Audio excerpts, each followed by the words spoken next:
Welcome to the only daily podcast focusing on compliance news of the day. Each morning, start your day with a cup of coffee and Tom Fox, the voice of compliance, to hear about 4 of the top compliance, corruption, or leadership stories you will need to start your day. The Daily Compliance News is a production of the Compliance Podcast Network. First, a word from this month's sponsor, Ethico.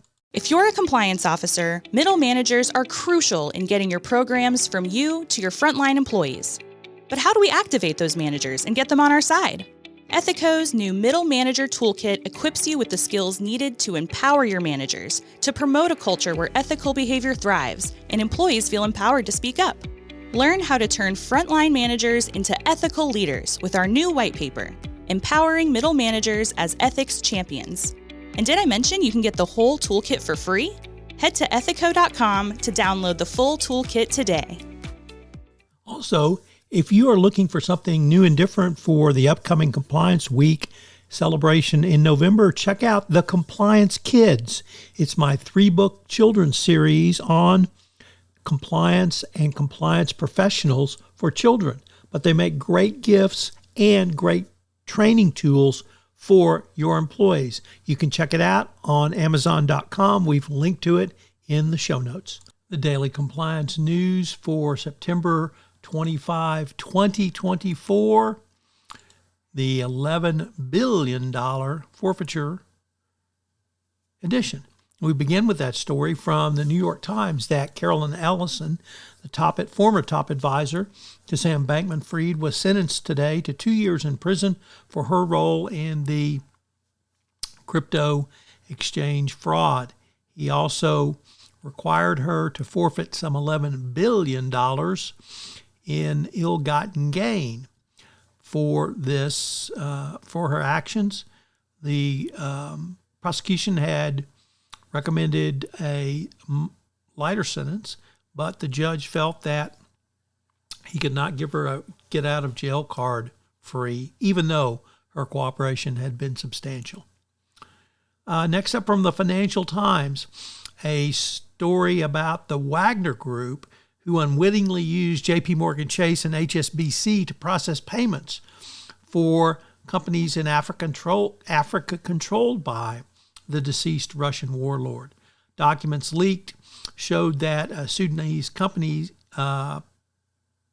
controlled by the Wagner Group was getting payments through JPMorgan Chase as an intermediate bank. So obviously serious AML issues there. Our next story comes to us from Reuters, which reports that China is probing the U.S. firm PVH over their suspected boycott of Xinjiang products. This is certainly an interesting twist to the Uyghur Forced Labor Prevention Act, and if U.S. companies are going to get in trouble for either buying from Xinjiang province or not buying from Xinjiang province, it presents certainly a difficult conundrum. So it's going to be interesting to see how companies try to navigate this.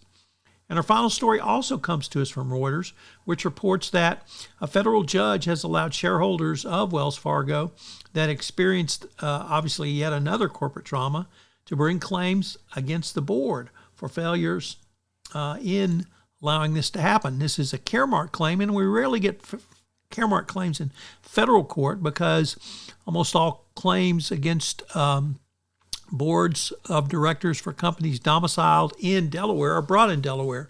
But here, the plaintiffs brought suit in San Francisco, the home of Wells Fargo, and the federal court found that the shareholders had passed the bar for a motion to dismiss. So looks like Wells Fargo board is finally going to face a Caremark claim. As I mentioned at the start of this podcast, the sponsor for the entire Compliance Podcast Network is Ethico. Well, Ethico has a great new offering this month for you, a toolkit for middle managers. This is something that you, as the compliance professional, can use to move your compliance program forward by giving middle managers the skills necessary to answer a call for speak up or when someone comes in their office and raises a concern. I can't think of a tool that will be more valuable for you in the current era of enforcement. The Daily Compliance News is a production of the Compliance Podcast Network and a proud member of C-Suite Radio. Thanks so much for listening. I hope you'll join me again tomorrow.